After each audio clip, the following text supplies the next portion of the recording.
Out of the way, let's go ahead and talk about this rather unfortunate news that I ended up finding out after last night and ended up confirming after last night as well. And that is the unfortunate injury to Paolo Banchero. As you know, I am a big fan of Paolo Banchero. I think he is one of the league's most underrated players in the NBA.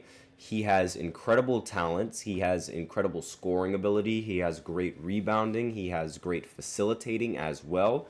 If I were to give him some sort of comparison to a player, I couldn't really give one. So that would mean that and what I mean by that is I would actually pick two players that would best resemble his games. He's like a hybrid of Carmelo Anthony and LeBron James, in my opinion. He's able to use his size to his advantage to be able to get easy looks inside, and he also has a very good shot creation and shot tendency. Like, his mid-range game is very, very strong. Especially considering now in today's NBA where it's like not many people really take that many mid-ranges. Again, he almost had a 50-point triple-double in one of the most recent games that he ended up playing. However, the Orlando Magic's luck ended up running out. So after one of the best weeks in this man's young career, he's going to be sidelined indefinitely. This came from Shams Charania in a tweet saying, Orlando Magic superstar Paolo Banchero has been diagnosed with a torn right oblique and is sidelined indefinitely, sources tell ESPN. He will be reevaluated in 4 to 6 weeks, and return to play will be based on how he responds to treatment, which again, this is not ideal for the Orlando Magic. If you want to remain in competing in the Eastern Conference, you sort of have to have a strong start, so that way you don't have to worry about playing in these play-in games. And I mean, the gap between the 7th seed, the gap between the 8th seed, the 9th seed, and the 10th seed was really big in terms of wins. And you kind of don't, obviously, you don't want to put your team in a scenario where you have to play more games, as opposed to being in the playoffs where your playoff spot is already secured. And this happened on Monday. Banchero, he was having one of his best games of his career, putting up 50 points, 13 rebounds, and 9 assists in a win over the Pacers. He followed that up with 31 points on Wednesday's his loss. He lost 102-99 to the Chicago Bulls when Banchero suffered a torn oblique in the final quarter of the game. Not coincidentally, he shot 2 for 7 in the fourth after starting the game 10 for 15, which is, starting 10 for 15 is absolutely phenomenal. And when you go 2 for 7, obviously, after going 10 for 15, there's something up. Now, the Magic are they're going to be without their leading scorer, 29 points per game. That's how much he averages, which is incredible. Leading passer, 5.6 assists, which again is very impressive, and it's probably going to get better. And second leading rebounder as well, 8.8 rebounds for at least 4 or even 6 weeks. And Banchero, he's been the Orlando Magic's main source of free throw attempts, attempting 42% of the team's attempts, more than 3 times as many as the closest guy next on the roster, which is Wendell Carter Jr. So this means that Orlando is going to have to find offense in someone else, somewhere else, and with someone else. That's the only way that they're going to be able to succeed and move forward. And the answer to this, because I don't think, unlike the Raptors, I don't think the Orlando Magic should just throw the season away completely.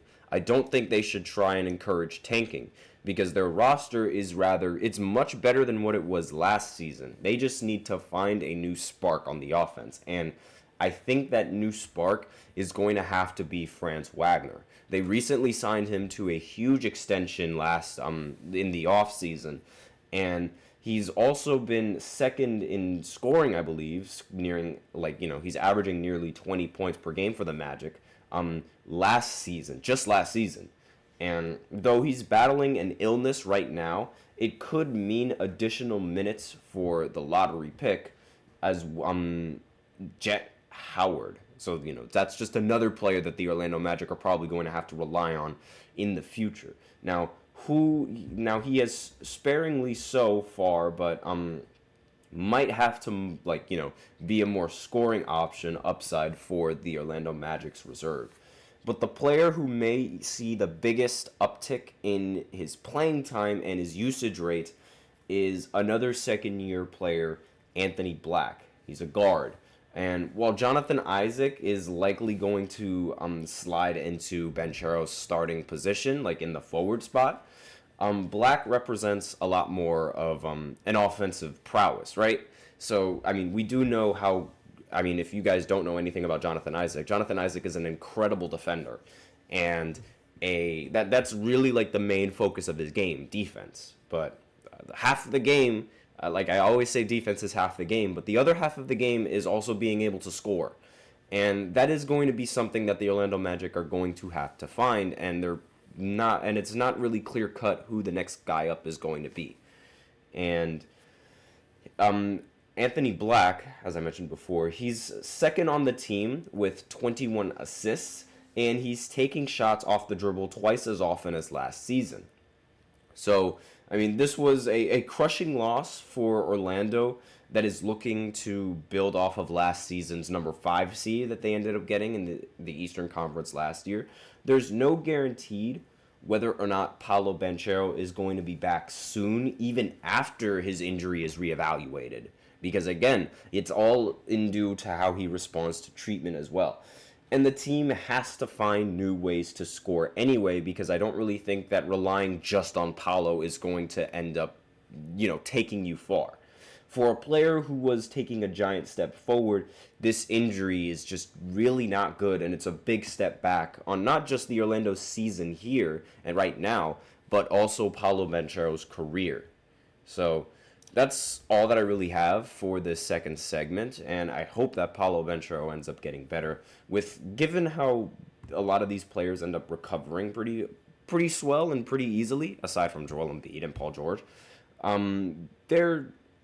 I have hope. I do have hope for Paolo Banchero. I really, really, really want him to continue playing like how he's been playing, and I hope this injury doesn't hurt his.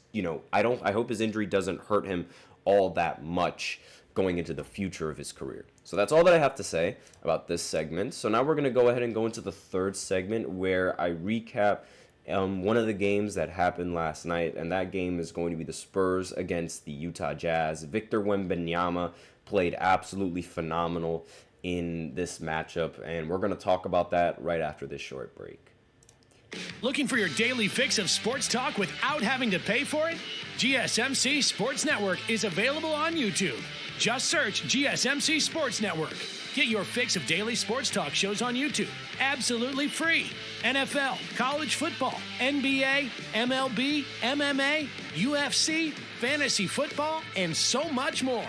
GSMC Sports Network has shows running all day long, with new sports shows starting every 2 hours. Just like on your favorite cable sports channel, except GSMC Sports Network is absolutely free. Just search GSMC Sports Network on YouTube to catch one of your new favorite shows, like the GSMC College Football Podcast, Chip Shot Football Podcast, Hoops and Heels Women's Sports Podcast, GSMC Basketball Podcast, and so many more.